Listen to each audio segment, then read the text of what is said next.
welcome all. Thank you for joining us on this Thursday. We're pleased to have you join us for a conversation with Allison Herren Lee, a former SEC commissioner. And it'll be, I'm sure, a great conversation, so get your questions ready. My name is Louise White, and I'm one of the student leaders for the Corporations in Society, or CASI initiative, at the GSB. And I'm just going to give a brief introduction to CASI, and then to our moderator, Anat Admati, and then we'll get the conversation started. So the Corporations in Society initiative engages on issues at the intersection of markets, businesses, governments, and society to promote more accountable capitalism and governance. CASI is known for its challenging engagement on the issues that are often overlooked and avoided, including conflicts of interest, power, and information imbalances, corruption, and the abuse of entrusted power. We aim to uncover and unpack narratives and their consequences. And additionally, as a quick CASI plug, if you're an MBA 1 in the audience, we are opening student leadership applications very soon. So be on the lookout for a blast and email post coming soon about that. And as a last housekeeping note, we are going to have plenty of time at the end for Q&A. So folks in the audience, please get your questions ready. And folks who are joining us on Zoom, you can put your questions in the chat or in the Q&A function, and I will ask them for you live. All right, and with that, I will get started with a quick introduction of Anat. So Anat is the founder of CASI and is a renowned economist and professor here at Stanford. She is known for her research on corporate finance and governance, with a particular focus on the role of banks and financial regulation. Professor Admati has been a vocal advocate for more thoughtful regulations for banks, particularly focused on adequate capital, and has challenged the Securities and Exchange Commission to do more to protect investors. She's provided expert testimony to Congress on financial reform and has been a frequent commentator on financial policy in the media. She is currently writing an update to her book, The Banker's New Clothes: What's Wrong with Banking and What to Do About It, which has been widely acclaimed and influential in shaping the debate on banking regulation. And I just finished it, and I do say I highly recommend. And with that, Anat, I'll turn it over to you. Thank you. That was must be Lisa's fault. That was not supposed to take time. I do love the student leaders, so if anyone wants to have fun with us next year, I hate to always let the graduates go, like the great leaders we have this year. Okay, turning to today's event. I'm so very thrilled to have Allison Herren Lee visiting here. She was supposed to come last year, and last year I would have called her Commissioner Lee, because she was, until very recently, a Securities and Exchange Commission commissioner. And she came to visit virtually in my class called Power in Finance on the day that she gave a very famous speech with a cute title, Send Lawyers, Guns, and Money, which they now teach in law school. And it's about the accountability of corporate lawyers and overzealous representation by corporate lawyers was the subtitle. Send Lawyers, Guns, and Money is a song from 1970 that we'll listen to a short clip of later on. Anyway, it was a very big time speech, so her speeches have been studied carefully, including another one on private equity called Going Dark. Allison Herren Lee was appointed by President Donald Trump to the Securities and Exchange Commission and unanimously confirmed by US Senate. That's unusual these days. Sworn into office July 8th, 2019, and served as an acting chair from January 2021, that is by Biden already, until when? Until April 21, when Gary Gensler came to be the chair, and she went back to being a commissioner. You should know that at the SEC, there can't be more than 3 people from the same party on the 5-person board. So Donald Trump could not have appointed 5 Republican commissioners. So that's how, he had to appoint, not necessarily somebody from his own party. But this was not the start of ex-Commissioner Lee at the commission. Was there for 17 years at various jobs. She was a counsel to Commissioner Kara Stein, who visited the GSB a while ago. And she was in the enforcement division for Complex Finance Instrument Unit. She serves special assistant to U.S. Attorney as well, which is a different part of the law, a member of American Bar Association Committee on Public Company Disclosures, and participated in USAID project in Armenia, assisting them in writing their laws. Prior to the government service, Commissioner Lee, or ex-Commissioner Lee, was partner in Sherman and Howard law firm focusing on securities, antitrust, commercial litigation. And she's a member of Colorado Bar, holds a bachelor from University of Colorado, and a law degree from Denver College of Law, where she was a big shot student and on the review and all of that. So the plan for this event is I will spend about half an hour or so engaging with a couple of my own questions, a few of my own questions with ex-Commissioner Lee, Allison Herren Lee, and then open it up for your questions. So I'll start with some easy cases that are in the news. SEC is a lot in the news in case you are reading and paying attention. So many people told me I had to watch that documentary about Madoff. So I did, so it's very fresh on my mind. And SEC, even in the trailer, you can see is featured there multiple times. So we're gonna have the commissioner kind of explain a little bit what this was about, so-called Ponzi scheme. So Madoff obviously was a major, huge, $50–60 billion Ponzi scheme. And Ponzi scheme is basically where you just get more money and you pay the old investors with new money. In his case, he didn't even invest it at all. So it wasn't even just that little element of Ponzi that maybe whatever FTX said or whatever that people talk about. But anyway, this was the classic Ponzi scheme. And this went on for a long time. So that's where the SEC comes in. Like, how come the SEC couldn't have seen this despite for 10 years being warned about Madoff? So the question I'm going to ask Allison, is that okay? Of course, yes. Is, could that happen again today? Madoff was very close to the SEC, and he told interviewers, the Inspector General in 2009, SEC didn't think of it, didn't believe it. The inspectors came and they didn't ask me for stuff. So he got away with it for 10 years, and he was revered. He was a chair of NASDAQ. He was on advisory board to the SEC. And so he was a very big shot in the financial sector. And he was running this Ponzi scheme all this time.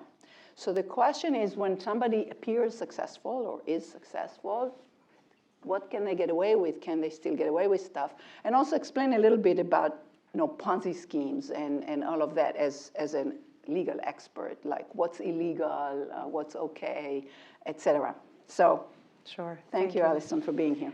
And thank you for having me. I want to start with that. It's just been a pleasure visiting and getting to know some of the students and faculty here, so thank you. So the Madoff question, I haven't seen the documentary, I'll start with that, but I lived the events because I was at the SEC during the time that this occurred. And it's a question, of course, that I've had to answer in a lot of different forums with a lot of different people, and rightly so.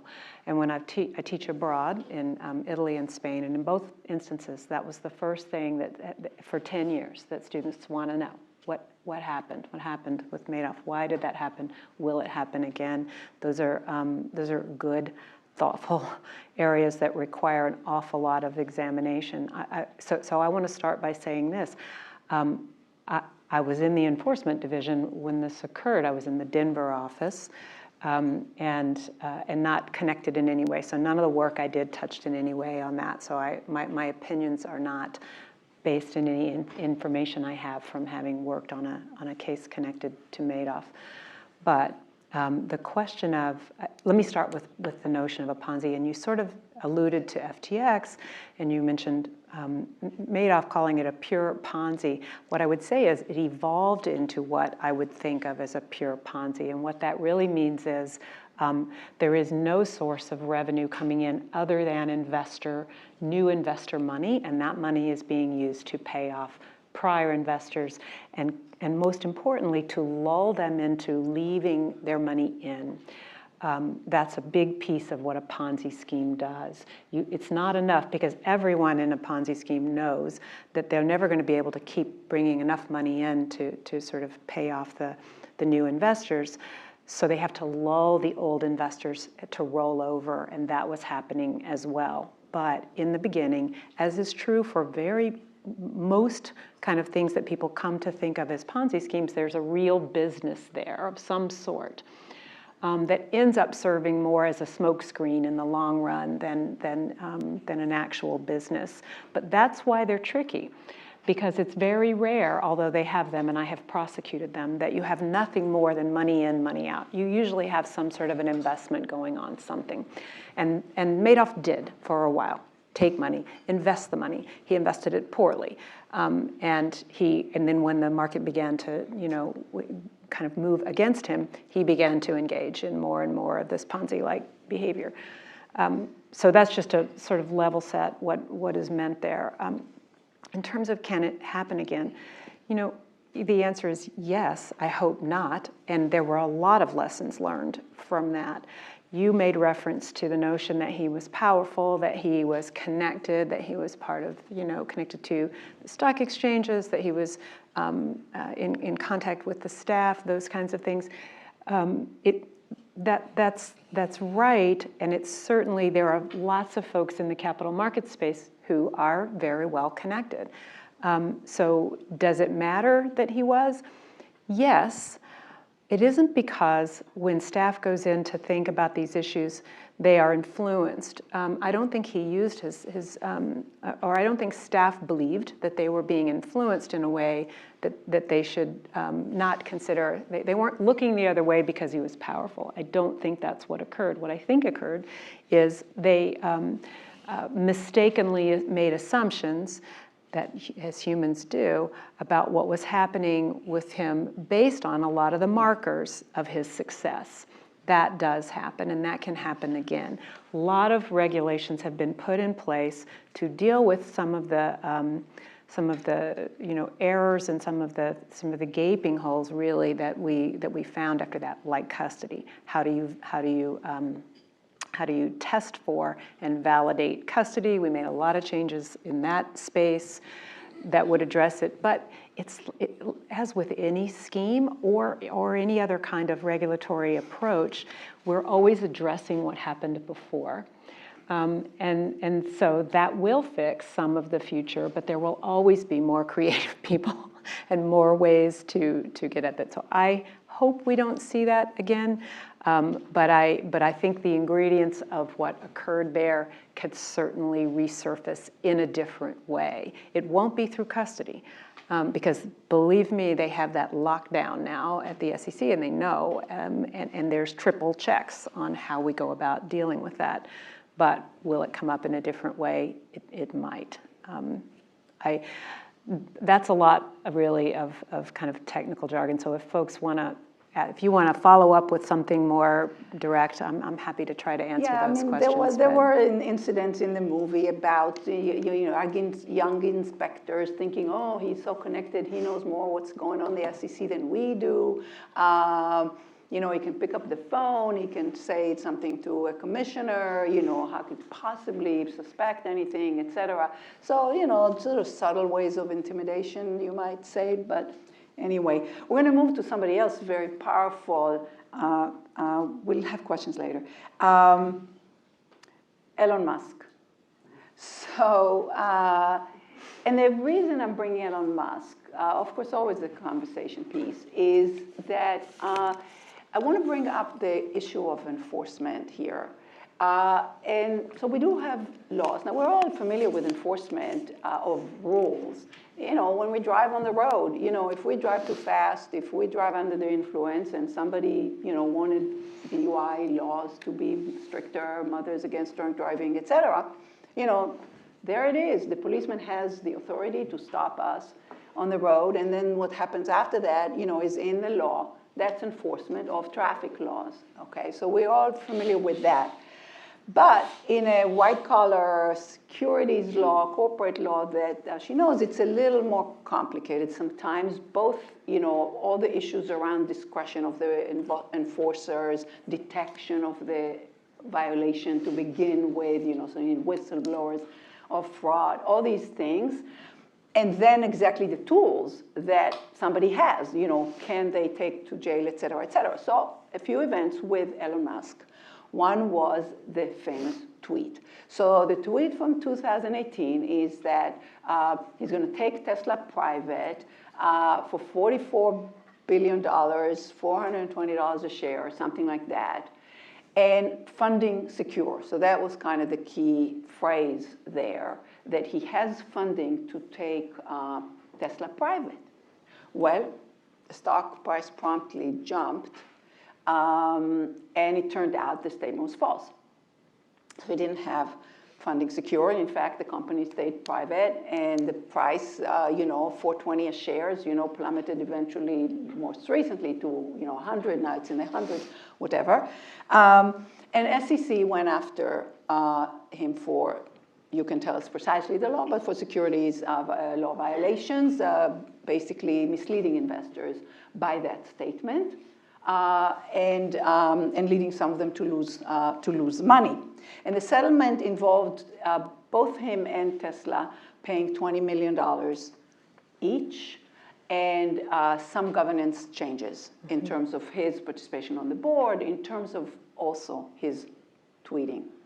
So he had to submit, not to SEC telling him what to write, but to some adult in the room, some lawyer, I guess, of Twitter supervising his tweets.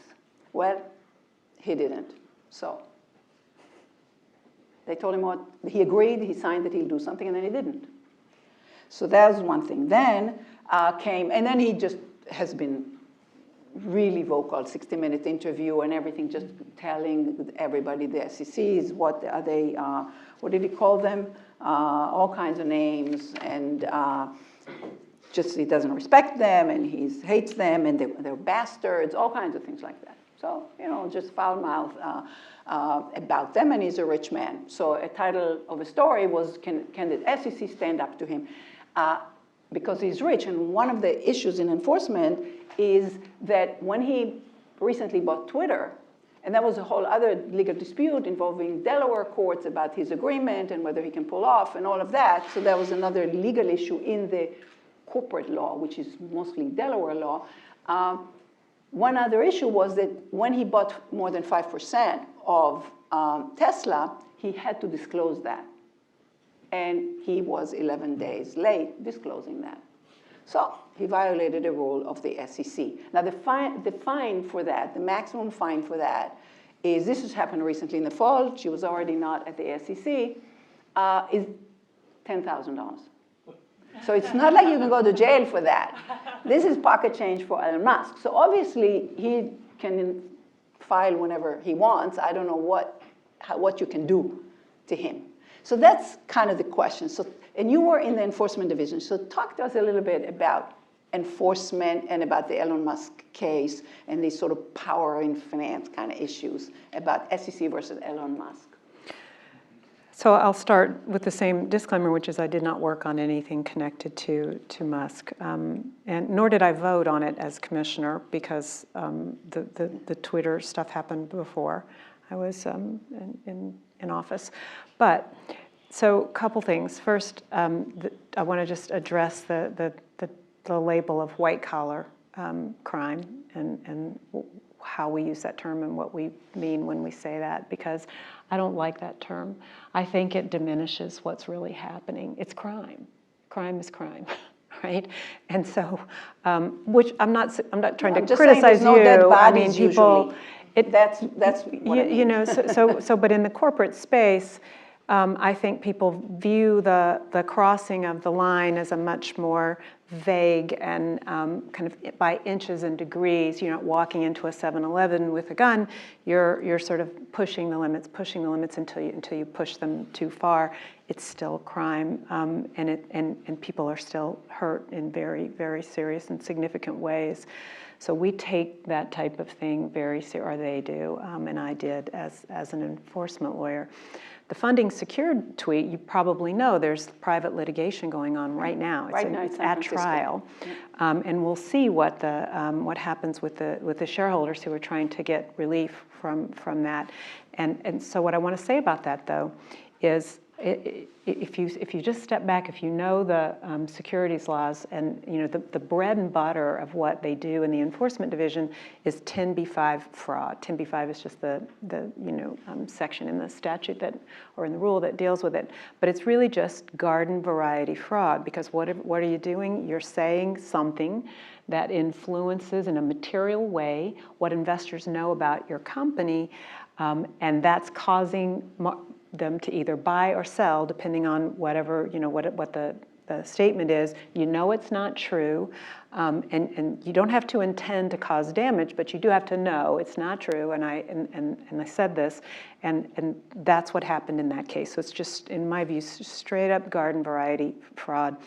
I thought what the SEC did there, again, kind of pretty much from the outside looking in, because I had no involvement in that case, made sense and was creative in their attempt, because what they could see with someone like Musk, I think, and again, this doesn't come from them telling me what they were thinking, but obviously he's an unusual case, because this is a man who can move markets with a 3-word tweet.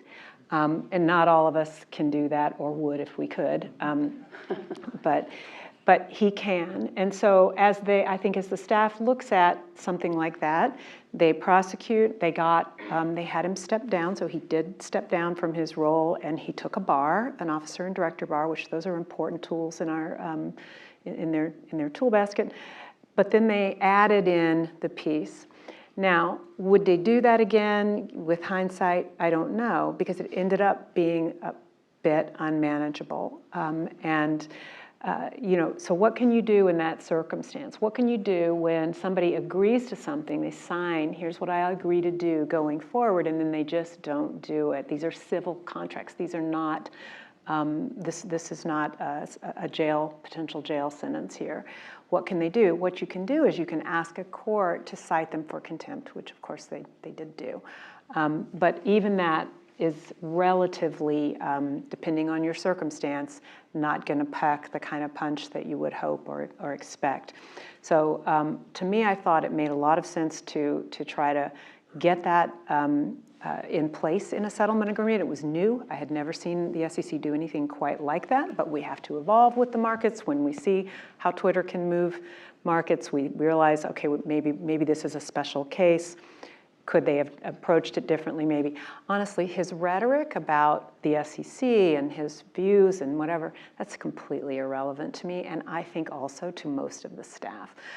It's really, those jobs are hard, they're important. The people who are doing that work are dedicated, they care. They don't care whether he respects her, for the most part. It just doesn't matter to me. I view it as it's a lot of theatrics and a lot of a sideshow that doesn't really have anything to do with how the staff is going to approach dealing with him. All of that said, he has massive resources. So just like anyone else, people who treat the staff with more respect, whatever, doesn't matter. If you're massively resourced the way someone like Elon Musk is, those cases are harder. They require more. They require more resources. They require us to be able to draw from all the different areas of the agency to understand how to go forward. And the staff is almost always, although they do an amazing job, they're outgunned. They're massively outgunned in terms of resources. And you will find, maybe a 10-year lawyer who's been at the SEC for 5 years, who knows the securities laws and whatever, facing a literal army of silk stocking lawyers on the other side. So the odds are difficult, and they still, I think, in the face of that, do well. Now, you brought up the Twitter thing too, yeah. So I want to address that really briefly. What happened there was there was an SEC rule that says when you are accumulating stock, when you cross the 5% threshold, you have to file a form. I think it's 13D. that says, because that's a way of notifying management and the rest of the world, I've accumulated a certain amount of stock in your company. And he didn't do that for 11 days past. That sounds like a little infraction, like, oh, I'm going to slap you on the wrist with $10,000. But what was the upshot of that? People in that time frame lost roughly, there were estimates, this is public, this has not come from anything I know about what might be being investigated, roughly $140 million. Based on that 11-day lag. So that's real. Now, while it's true that a violation of say, filing your, I think it's 13D, filing that form, might only result in a small fine, that doesn't mean it doesn't rise to the level of fraud. I don't know if it does, and I don't know what's being investigated. I literally have no idea. But could it? It could. And if it does, then you have a different penalty structure. It's still not going to potentially, I think, the pocketbook of someone like Elon Musk. But they have to move forward. They have to treat it the same way as they would anyone else, and I have no doubt that they will.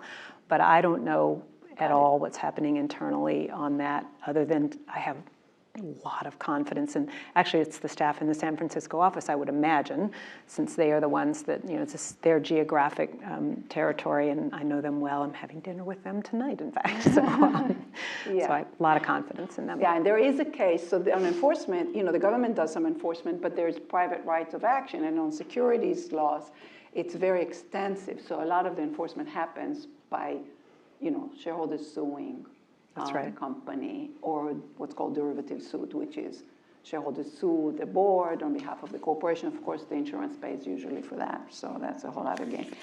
All right, so I just will ask you one more question, and that's kind of asking more from my angle and the way I got to know the SEC. And people in the SEC who I met in other contexts first, like Kara Stein. And my experience not with the SEC, just with all regulators and lawmakers. And that is about input to policy.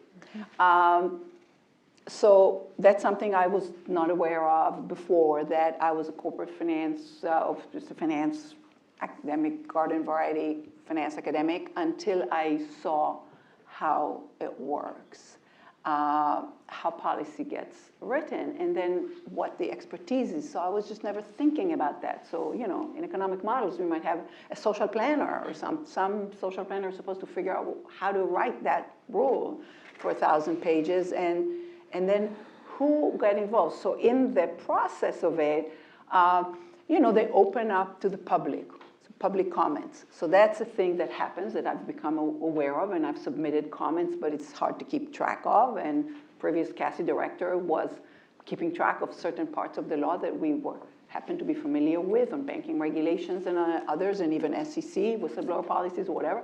We knew that there was a window, but there are organizations out there, and a lot of people paid full time to do just that. And if you look at who submits comments, it's the people who care about the rules, not the academics, not other people. If it is academics, they're usually paid for by people who do care about these rules. And so, it's just the way the incentives are structured. I'm an economist, so, what do we have incentives to do? Do we have incentives to get into these very unglamorous, technical details of some rule or other? So I have tons of examples of exactly these interactions, and where people are asking, me how to think about, material information, which is not my expertise, but it just showed that they didn't have enough people to call on to really kind of get their thinking on this topic. What's your experience, or what's your observations on, getting input in an agency like SEC, or more generally in DC from your experience, and how people, academics and others, can be involved? I had that conversation just before I let you speak with alumni of this business school in DC. And they knew well, living in DC more than in other locations, that it's a thing. And that is what our ex-dean R.J. Miller really understood, which is, do the people in the room, in the policy, know what it is that we teach here in the business school, and who educates them about, all kinds of things that they get told by lobbyists and others, potentially false information. How do they protect from that? How do they get good information, unconflicted information? That's the question. I'll start with this. So the genesis of this notice and comment that you're referring to is in something called the Administrative Procedures Act, the APA. So agencies like the SEC are required under the APA to seek notice and comment before they make a final rule. That's a really important piece of the way the agency, the sort of fourth estate works.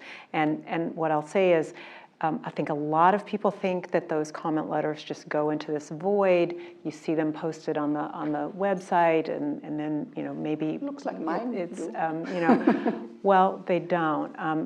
So the bottom line is, we really genuinely depend on that type of information, and we almost always make changes between proposal and final based on the input that we get. We learn in that process, and it is hard to sift through. So the second kind of point that you were making was the non-conflicted, as you would call it, advice. Here's what I would say. I don't know whether I would describe the advice of folks who care about the rules as conflicted. I would instead view it as sort of they're protecting what, it's a natural incentive for them. They're looking at their business models. They're thinking about what will work for them. And so they're putting forth their views through that lens, just like the folks who, the investor side, who are going to, kind of deal with it. They're doing the same thing. I don't regard it as conflicted, but I am aware, and we all are aware, of the incentives there. And so you do have to spend a fair amount of time when you have input from folks who are going to be directly impacted by the rule, asking yourself, how much do I need to look behind the research they did? How much testing do I need to do of their economic assumptions, of all of the things that go into this? What else is out there that I need to use as a baseline to compare this to? So it's a lot more work to pull out of those types of comment letters that which is true, and that which is helpful, and that which is informative, and that which ought to potentially change our approach. With faculty and with academics, it's different, or it can be. And I will say that I've learned an amazing amount over the years, and especially in my role as a commissioner, from reading people like you, Anat, and the work that you've done. I'll read the scholarship regardless if it's related, even if it's not been submitted as a comment letter, as did many of the other commissioners. But it has a real impact. And here's what I would also add: to the extent you don't have to be a faculty member, you could be a student, you could be doing PhD work, MBA work, whatever it is. You're in law school. If you have something to say about it, send it in and follow up with a request to meet with the commissioners. You have to do it individually, and that matters because that gets you on their radar screen. If somebody asked to meet with me when I was a commissioner, my view was I meet with anyone who asks, and so I spent a lot of time in meetings, and I frequently learned from them. But here's what the value of doing that. First of all, it helps raise your profile, because my staff will for sure read through. If that comment letter is 30 pages long, they're going to read through it and they're going to come to me and say, here are the things that are relevant. Sometimes I read it myself, depending on how, what's going on.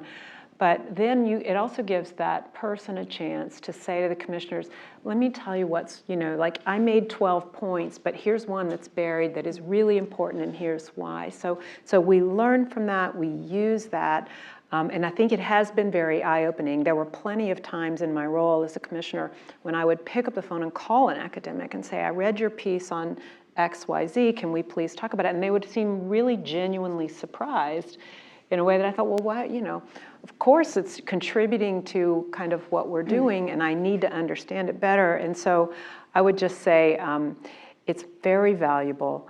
And we have to do a lot less sort of analysis of the incentives behind it, and it contributes in ways that you can't always see, but is certainly true.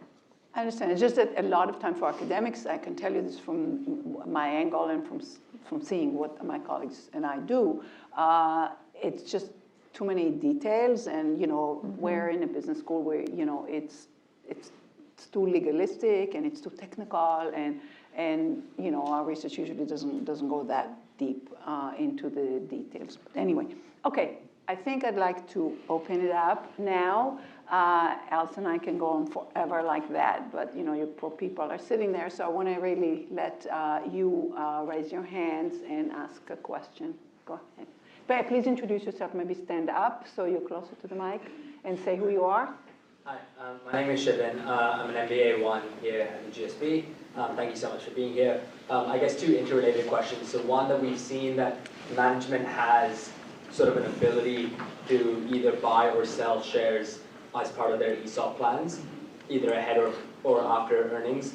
How is the SEC looking at that? And then similarly with political figures, I think there's some pretty prominent people who are able to place trades with what seems to look like insider information. How does the SEC treat that as a separate category? Those are great questions, and they're both sort of focused on the question of insider information and insider trading and how insiders may take advantage of that information. You may know that the SEC recently did finalize a rule on 10b5-1 plans. Are you okay? So there is this notion that you can, as an executive, you can you can make trades with a fair amount of certainty that they don't have inside information if you've planned them in advance and they're part of a plan. But we soon discovered that there were enough loopholes in that it wasn't operating the way it should, and so they've kind of come in and proposed to fill those loopholes. That things like you can sort of suspend a plan, and then you can have 5 plans, and you can sort of cherry pick. So we saw a lot of data on that, and we're addressing that through the changes to the 10b5-1 plans. Now the political figure piece is a little bit more difficult, and you probably know there have been efforts. There's something called the Stock Act. There have been efforts to try to address that directly. That's in Congress's hands. The SEC does not treat political actors any differently, and you've seen prosecutions in some instances of sitting Congress people for insider trading, but there is an immunity issue, and so in the insider trading laws, you may or may not know, are really convoluted because they are not statutory. They're all generated from case law. So I think we could benefit both from some statutory laws on insider trading that set the record straight and deal with some of the common law accretions over time, but also something that's tailored to the unique circumstances we see with political figures and their access to this kind of information. Personally, I think that Congress, I would love to see Congress adopt something like that, but at a minimum, they could do a better job of policing the trading. So like at the SEC, for example, the entire time that I was there, which was, almost 17 years, my trading was severely restricted, which didn't bother me because I'm not a day trader anyway. But it wasn't, which I did, of course, have inside information a lot of the time, but they just dealt with a blunt instrument. You just can't trade. If I bought something, there was no way I could sell it within 6 months, and even then I'd have to get permission, and I'd have to make sure there wasn't an open investigation and any number of things. I think Congress, in my own view, I'd like to see Congress do something like that as well. Listen. Hi, my name is Allison Herren Lee. I have a question regarding the climate risk disclosure rules. You haven't talked about it much, so I was wondering whether you could share with the audience your initial idea when you formed it to propose the climate risk disclosure rule, and sort of over time how it has evolved and where it stands now and what the remaining challenges are to get it actually implemented. Sure, thank you. Thanks, Alyssa. So one of the first things I did when I stepped into the role of acting chair was sort of direct some staff resources toward thinking about a potential climate rule proposal, and including also asking the staff who does review of current sort of 10Ks and prospectuses to start looking at them through that lens, basically based on investor demand that I think had been building up for roughly 10 years or so. So I did two things that I think have been helpful, and I hope have been helpful. And one is, under the APA rule that I was referring to earlier about notice and comment, you can put out a proposal, then you get comment, then you do a final. What I decided to do in the space with climate, because it's so complex and so controversial, I thought we could benefit from comments even before the proposal. So I put out a request for comment in advance of it there even being a proposal, and we got thousands and thousands of letters. And I will tell you that prior to that time, I did not have a framework in my head for what I thought needed to happen. I only knew that we needed to address it. But those letters informed our thinking, and the staff and mine, to come up with a framework. And one of the key pieces, I think, of that framework is a careful and thoughtful reliance on market-driven solutions that were already in place, like TCFD, like the greenhouse gas protocol. So instead of just coming up with something out of whole cloth, the idea was, let's see what are markets doing right now, what is working in the markets, and how can we leverage that sort of that work. So we came up with a proposal, and that proposal has, I think of it as having 5 components. And now I'm talking about disclosure by companies of both climate opportunities and climate risks in a more granular way than just a boilerplate risk factor that says, hey, climate might be a problem for our business. That's not overly informative in terms of what are the trend lines, what's happening with respect to individual companies. So 5 pieces, information around the risks associated with climate, that's the most obvious one. Information around the governance over that risk, who's monitoring it? Do you have somebody at the C-suite? Do you have it at the board level? How is it being governed? And then the strategy. What is your strategy for dealing with it to the extent it is an issue in your company? That's the first 3. Those come straight from the TCFD, the Task Force for Climate-Related Financial Disclosures, which is an international effort led by a former chair of the SEC, Mary Shapiro. And then the 4th piece is, in my view, one of the most critical pieces, greenhouse gas emission disclosure. Scopes 1, 2, and 3, using the greenhouse gas protocol. A lot of nuance in there, but essentially that's the 4th piece. And then the 5th piece is a disaggregation of the impacts and expenditures related to climate that are already in your financial statements. So you look at a financial statement line item, let's say you're looking at capital expenditures. You may or may not know how much of those expenditures are directed at investments, either to protect against climate change or to take advantage of opportunities in that space. What we did with the proposal is we've said if either of those exceeds 1%, you need to disaggregate that and put it into a footnote. So those are the 5 pieces. Your second part of your question was, where do I think it is now?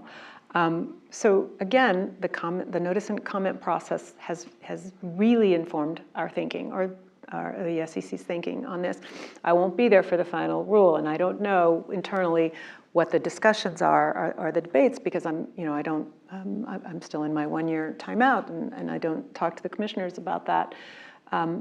But there are the last 2 prongs of that are the 2 that I think we got the most interest in and got the most data and the most feedback on, meaning greenhouse gas emissions and especially Scope 3.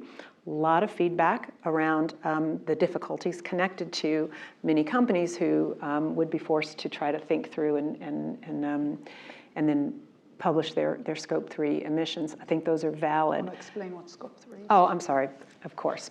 So greenhouse gas protocol is a protocol that's been out and around for quite a while that sort of helps companies understand how to gauge their emissions. Scope 1 are the emissions that you just create based on your business. So if you're a manufacturing plant, If it's coming out of your smokestack, those are your Scope 1 emissions. Scope 2 are the emissions that are attributed to you because of power that you purchased. So basically, let's just think of it as your gas bill or your electric bill. That's of course being created because of work that you're doing, so those are your Scope 2 emissions. Scope 3, those are the complicated ones, because Scope 3 is the emissions that are in your supply chain upstream and downstream.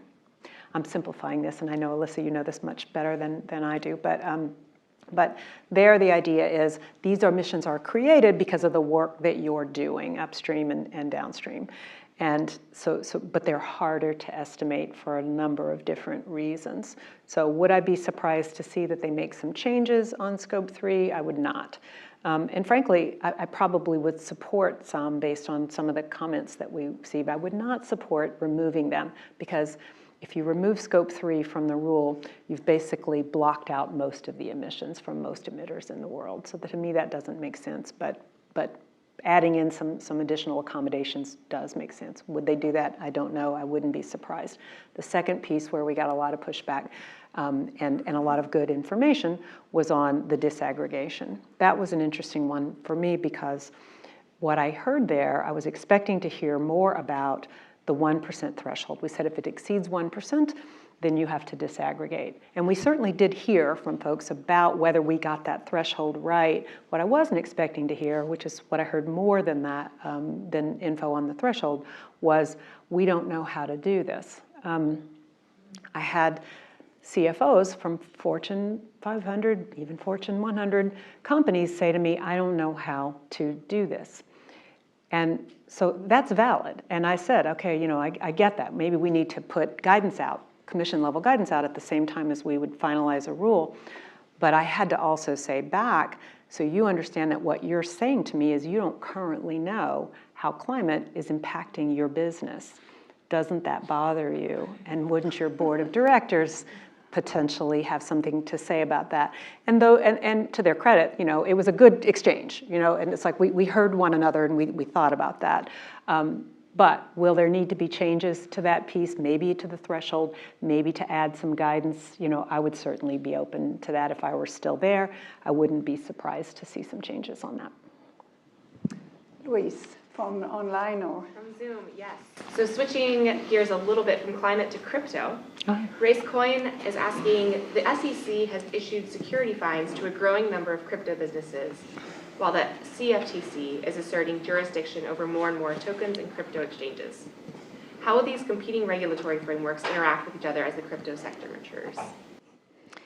So, what I will say is I can't necessarily agree with the premise that the CFTC is asserting more jurisdiction.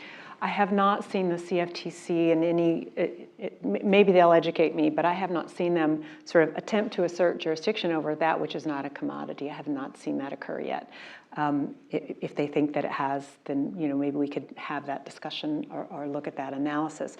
The fact of the matter is, when it comes to digital assets, we use the term crypto as this broad, it could cover stable coins, it could cover any number of things, but I try to think of them as digital assets because they are done in a variety of ways. Sometimes, something like Bitcoin, for example, there was no money raised that we know of in any case, to sort of get Bitcoin going. That was done separately, so there was really no security there.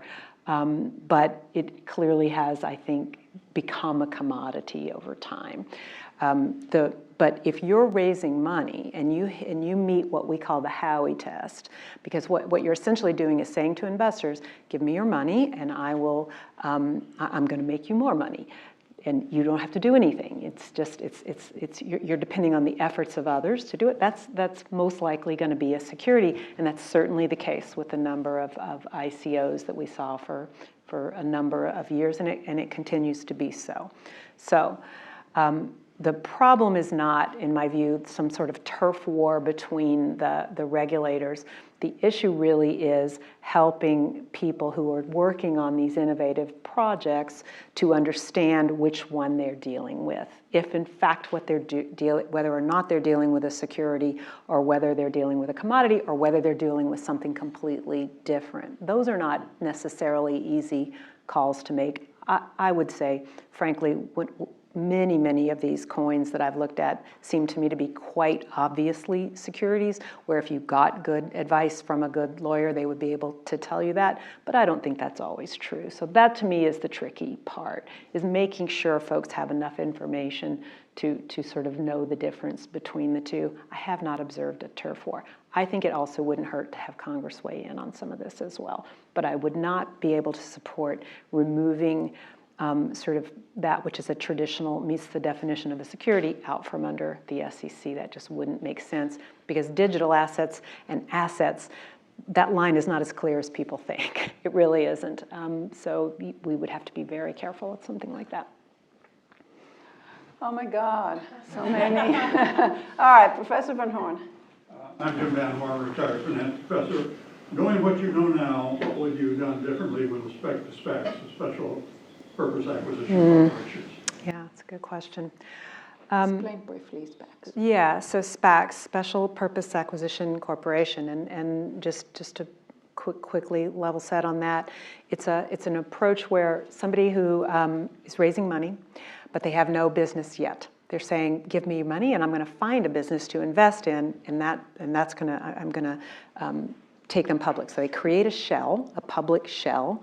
They bring in money. It could be somebody you have confidence in. Maybe it's Bill Ackman, someone like that. And you think, he's guy's smart. I don't know what business, but he's going to find a business. You then find a business in the private sector, and you buy it up, do a merger, and now you have a public company. But when the investors are making their initial decision, they don't know what they're investing in Ackman or whoever it is. They're not investing in sort of whatever the target, because they don't know the target yet. That's a SPAC.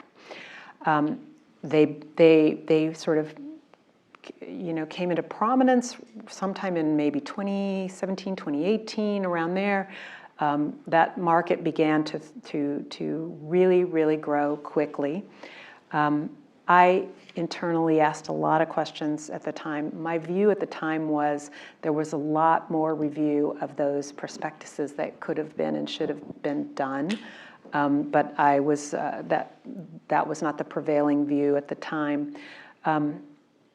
Looking back, I would have preferred to see us immediately both slow down the registration statements in that space to make sure that we felt like those disclosures were thorough enough. And then I would have thought, I think it would have made sense to put out a lot more guidance around what investors need to look at, looking on our Investor Ed website, and explain, understand where the conflicts lie here, because there are some serious potential conflicts of interest in that space. We did do that eventually, so I'm not suggesting it was never done. Would I have supported doing it earlier? I would have. But I also would have supported a rulemaking that aligned what they're doing in that space more closely with what's happening in a standard registration statement, because that was really what was going on there. We had these rules in place for blank check companies to protect against that kind of thing, but no one ever expected companies of that size, people to be able to raise that kind of money, and it just sort of, it was a phenomenon overnight. I would have slowed things down and done a little bit more work on a potential rulemaking to allow for things like the forward-looking statements piece, that type of, you probably know what I don't want to go into too much detail around it, but investors lost a lot of money on that. In that space, we now know, and we know the returns were not what many hoped for. So we have seen that market die off since then. It was a short-lived phenomenon and an unfortunate one in my view, although anything that we can do to sort of help come up with new pathways into the public markets, I support. So I would have supported trying to keep that as a viable option, but it was never going to happen by hook, by inches and degrees, the way it was approached. Cooper. Yeah, hi, I'm Cooper, a second-year MBA student, and I was struck during the discussion of the $10,000 fine by just how that's not really proportional to the offense, and it's not a real deterrent as long as whatever misconduct you're engaging in nets you more than $10,000. So I have kind of two questions. The first one is factual, which is how much authority does the SEC have to really set or influence enforcement policy? And then the second one is more normative. So like where for you is this kind of moral or ethical line around what offenses should be a fine versus jail time when it comes to securities fraud and that kind of thing? So the $10,000 example, understand that there are many instances in which a person is late filing their 13D, or an entity is late filing their 13D form, or 13F, I can never remember that, 13. But where no real damage, not the kind that's measurable like what I just described. And when you say, so the suggestion that somebody is weighing that and saying, hey, I can make $140 million here, and the most they can find me is 10,000, that's not accurate. Because if you're doing that, you're probably engaging in fraud, as opposed to just a rule violation. Those are two very different things. So if you're doing that, then we have different tools to deal with it. And we you know, when you say how much can they set or influence enforcement policy, quite a bit. We have a lot of tools in our toolbox when it comes to how we go about enforcing the securities laws. Sometimes we do have to depend on Congress. So we saw that with the disgorgement sort of issues that we dealt with over the last maybe 5 years or so.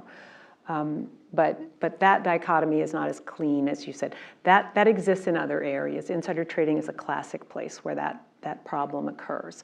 So like if all you have to do is give the money back, why not give it a shot, right? Let me see what happens. If I have to give it back, I'll give it back. That's why they added in the 3 times penalty. They were like, okay, you know, we can go up to 3 times the amount of money that you made in a penalty to try to avoid that sort of cost-benefit analysis that might happen. Now, the second part of your question had to do with the line between civil infractions and criminal.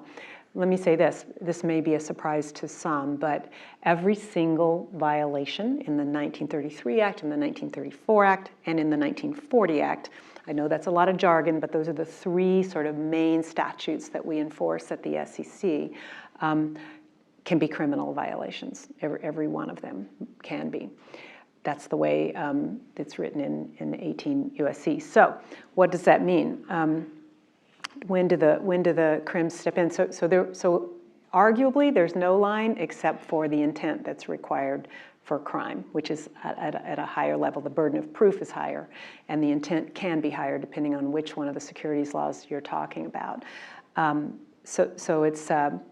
then the question becomes, well, how do you decide? So think of all the cases that the SEC brings under 10b-5, which is just straight up garden variety fraud. That's a civil case. The SEC has no criminal authority.